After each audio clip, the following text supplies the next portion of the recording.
Hello everyone, कैसे हो आप सब। लास्ट वीडियो में हमने डिस्कस किया था cost of preference share capital. उसमें हमने रिडीमेबल और इरिडीमेबल दोनों जो प्रेफरेंस शेयर्स थे दोनों तरीके से हमने फॉर्मूला भी समझा था, दोनों के न्यूमेरिकल क्वेश्चन भी ट्राई किए थे और उसका लिंक मैंने डिस्क्रिप्शन में डाल दिया, आप वहाँ से भी वो पार्ट देख सकते हैं। आज हम डिस्कस करेंगे cost of equity share capital. ठीक है, सबसे पहले हम जानते हैं cost of equity share capital क्या, थोड़ा बहुत समझ लेते हैं क्या होता है। जैसे कि हमें पता है डिबेंचर्स को क्या मिलता है, इंटरेस्ट मिलता है। प्रेफरेंस शेयर होल्डर को क्या मिलता है, डिविडेंड मिलता है। और जो इंटरेस्ट और डिविडेंड मिलता है वो उसकी रेट भी फिक्स होती है कि नहीं इतना तो मिलेगा ही मिलेगा। पर जो इक्विटी शेयर होल्डर होते हैं उनकी कोई भी जो रेट ऑफ डिविडेंड मिलेगा वो फिक्स नहीं होता, वो डिपेंड करता है अर्निंग पे। अगर कंपनी की अर्निंग ज़्यादा तो उन्हें डिविडेंड ज़्यादा मिल जाएगा, अगर उनकी कंपनी की अर्निंग कम तो उन्हें डिविडेंड कम मिल जाएगा। अब एक ये भी डिफिकल्टी आती है कि वो कितना एक्सपेक्टेशन करें, क्योंकि रेट हमने डिसाइड नहीं किया तो उनकी एक्सपेक्टेशन कितनी है कंपनी से कि वो कितना रेट ऑफ उन्हें डिविडेंड मिलेगा। अगर उनकी एक्सपेक्टेशन से अगर उन्हें कम डिविडेंड मिलता है तो क्या होगा, कंपनी की जो मार्केट जो कंपनी के शेयर्स है उनकी जो मार्केट वैल्यू उस पर क्या होगा, एडवर्स इफेक्ट पड़ेगा। ठीक है, तो इसलिए हमें एक डिफिकल्टी आती है cost of equity share capital को कैलकुलेट करते हुए। और जिसको डिनोट करते हैं cost of equity share capital को, उसको हम के से डिनोट करते हैं। ठीक है, उसको हम किससे करते हैं, के से डिनोट करते हैं। कैसे, ये 6 मेथड्स हैं, इन मेथड्स के थ्रू हम इक्विटी शेयर कैपिटल को कैलकुलेट कर सकते हैं। फर्स्ट वन है dividend yield method. Dividend yield method में क्या है कि इसमें शेयर होल्डर ये चाहेगा कि जो करंट मार्केट में चल रहा है रेट, एटलीस्ट मुझे उतना ही रेट ऑफ डिविडेंड आप मुझे दे देना। इसमें एक्सपेक्टेशन एक इक्विटी शेयर होल्डर कंपनी से ये करता है कि जितना जो मार्केट में जो चल रहा है रेट ऑफ डिविडेंड आप मुझे उतना दे देना। तो उसका फॉर्मूला क्या होगा, dividend per share divide by market price पर शेयर इनटू में 100। ठीक है, dividend per share market price पर शेयर इनटू में 100। इसको हम कैसे लिखेंगे फॉर्मूले को, D1 divide by P0 into में 100। ठीक है, D1 means dividend per share, P0 means market price पर शेयर।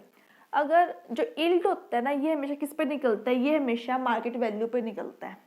मैं यहाँ आपको लिख देती हूँ, जो यील्ड होता है ये हमेशा किस पे निकलेगा, ये हमेशा मार्केट वैल्यू पे निकलेगा।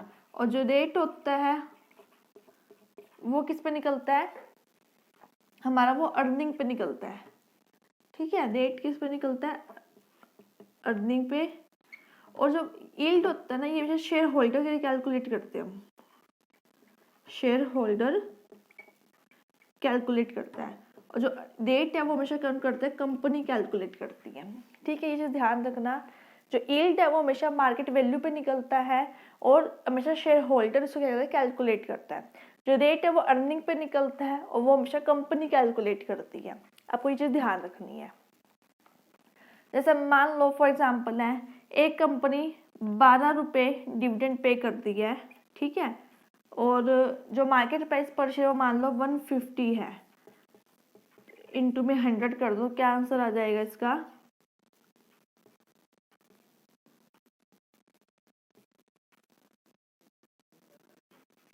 एट आ जाएगा।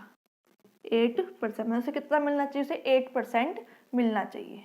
ठीक है, तो ये ऐसा निकल जाएगा। आपको डिविडेंड पर शेयर आपको गिवन होगा, नहीं तो आप कैलकुलेट कर लेना, दे रखा होगा इतने शेयर है हम इतना परसेंट इसको डिविडेंड पे करेंगे, तो आप वहाँ से कैलकुलेट कर सकते हो। मार्केट प्राइस आपको गिवन होगा, सीधा आपको वैल्यू पुट करनी है फॉर्मूला के अंदर और आपकी आंसर निकल आएगा।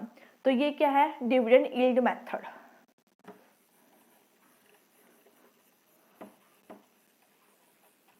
उसके बाद हमारे पास नेक्स्ट आता है डिविडेंड यील्ड प्लस पे ग्रोथ मेथड। इसमें कुछ चेंज नहीं है, बस थोड़ा सा चेंज है फॉर्मूले में। D1 dividend per share market price पर शेयर इनटू में 100 और प्लस में कर देंगे हम जी मीन्स जो हमारी ग्रोथ हो रही है, जो हमारी जो डिविडेंड में ग्रोथ हो रही है उसको हम क्या कर देंगे, प्लस में जी से डिनोट कर देंगे। तो ये क्या है, डिविडेंड यील्ड प्लस में growth method. Earning yield method में क्या आएगा, earning per share divide by market price पर शेयर इनटू में 100। ये क्या करता है, ये एक रिलेशनशिप क्रिएट करता है किसके बीच में, अर्निंग पर शेयर और मार्केट प्राइस पर शेयर के बीच में। तो वो कौन सा मेथड है, earning yield method.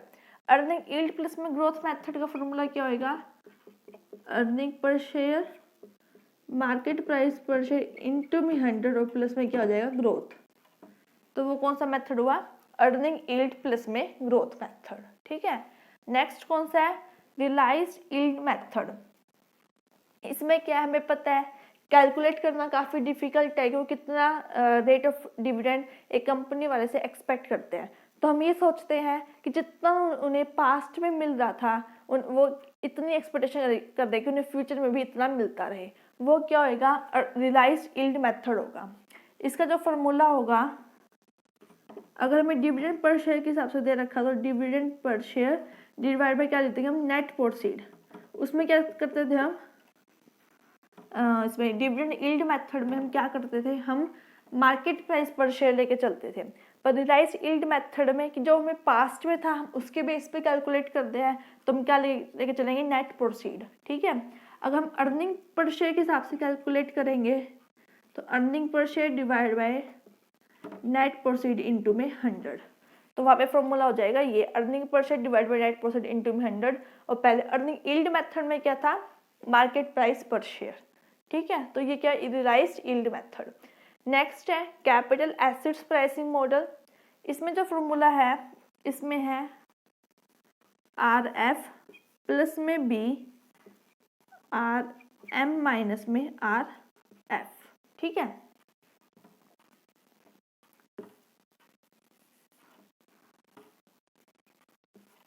RF means risk free return on, एक सेकेंड,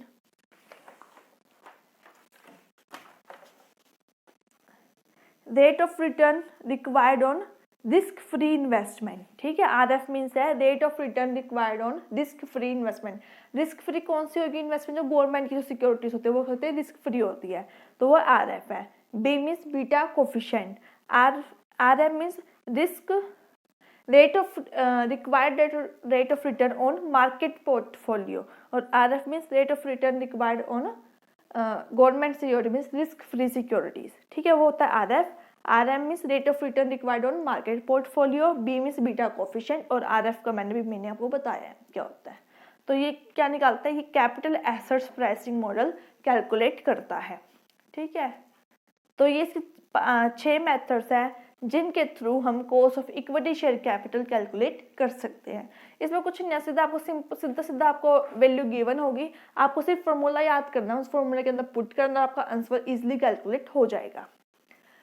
ठीक है, एक लास्ट सोर्सेज रह गए, हम 4 सोर्स पढ़े थे, आपको ध्यान हो। एक तो पढ़ा था कॉस्ट ऑफ डिबेंचर, एक हमने पढ़ा था कॉस्ट ऑफ प्रेफरेंस शेयर्स, एक हमने पढ़ा था cost of equity share capital. हम ये तीनों सोर्स कर चुके हैं। एक लास्ट वन रह गया कॉस्ट ऑफ रिटेन अर्निंग, हम वो डिस्कस कर लेते हैं, फिर आपका कॉस्ट ऑफ कैपिटल कंप्लीट हो जाएगा चैप्टर।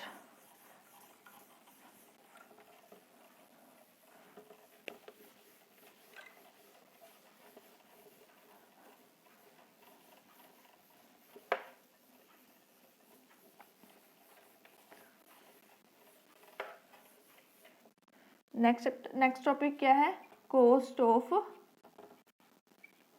Retained earning.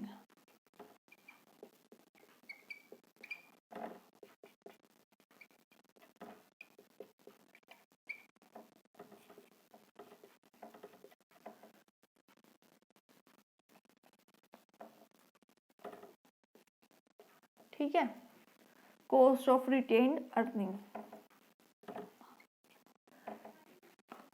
इसको किसे शो करते हैं हम, इसको हम शो करते हैं KR से। हमने क्या पढ़ा था, जो एक्सप्लिसिट कॉस्ट थी वो कितनी थी, 3 थी हमारी। जो एक्सप्लिसिट कॉस्ट थी वो कौन कौन सी थी, डिबेंचर्स थी, प्रेफरेंस शेयर्स थे और इक्विटी शेयर्स थे। ठीक है, हमने ये 3 पढ़ा था कि जो एक्सप्लिसिट कॉस्ट है वो 3 है, डिबेंचर, प्रेफरेंस और इक्विटी शेयर। क्यों, क्योंकि इसमें हमें बाहर वालों को पे करना पड़ता है। डिबेंचर में हम इंटरेस्ट पे करते हैं, प्रेफरेंस और इक्विटी शेयर में हम डिविडेंड पे करते हैं। पर हमने पढ़ा था एक कॉस्ट होती है वो हमारी इम्प्लिसिट कॉस्ट होती है, किसमें हमें बाहर वालों को कुछ भी पे नहीं करना पड़ता, वो कौन सी कॉस्ट होती है? वो होते हैं रिटेन अर्निंग।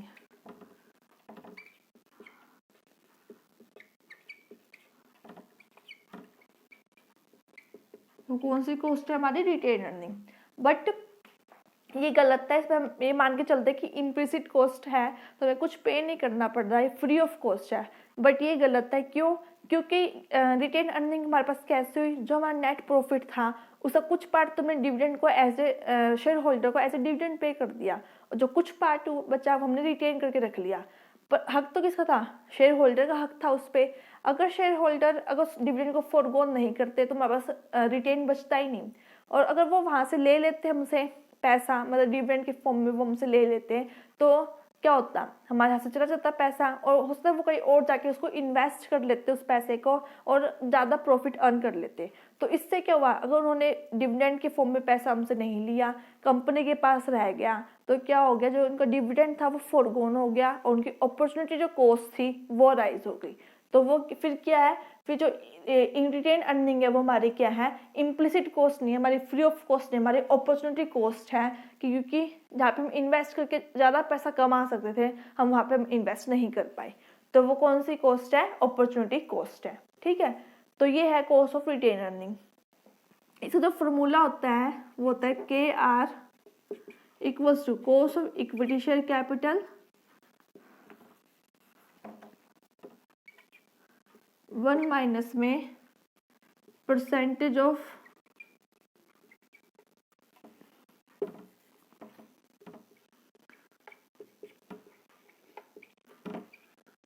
Brokerage cost.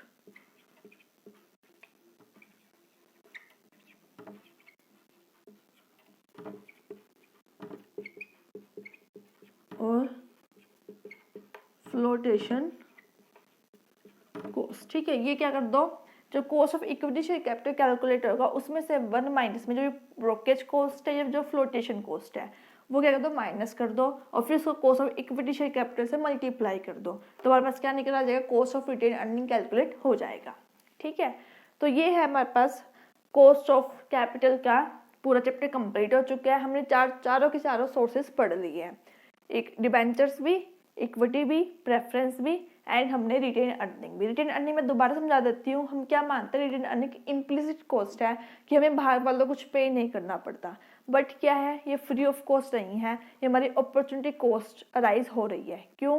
क्योंकि जो पैसा एक डिविडेंड जो शेयर होल्डर है, जो पैसा शेयर होल्डर हमसे ले सकते थे और कहीं और जाके उसको इन्वेस्ट कर सकते थे, उन्होंने वो पैसा हमसे नहीं लिया, जिससे क्या हुआ? जो अपॉर्चुनिटी कॉस्ट है वो क्या होगी? अराइज होगी। ठीक है, तो ये है कॉस्ट ऑफ रिटेन अर्निंग, ये इसका फॉर्मूला है, और इसमें कुछ है नहीं समझाने के लिए, बस यही था। तो अगर आपको वीडियो अच्छी लगी हो तो वीडियो को लाइक कीजिए, चैनल को सब्सक्राइब कीजिए, एंड दोस्तों के साथ शेयर कीजिए। अगर आपको कोई और क्वेरी हो तो आप वो भी मुझे कमेंट करके बता सकते हैं। Thank you.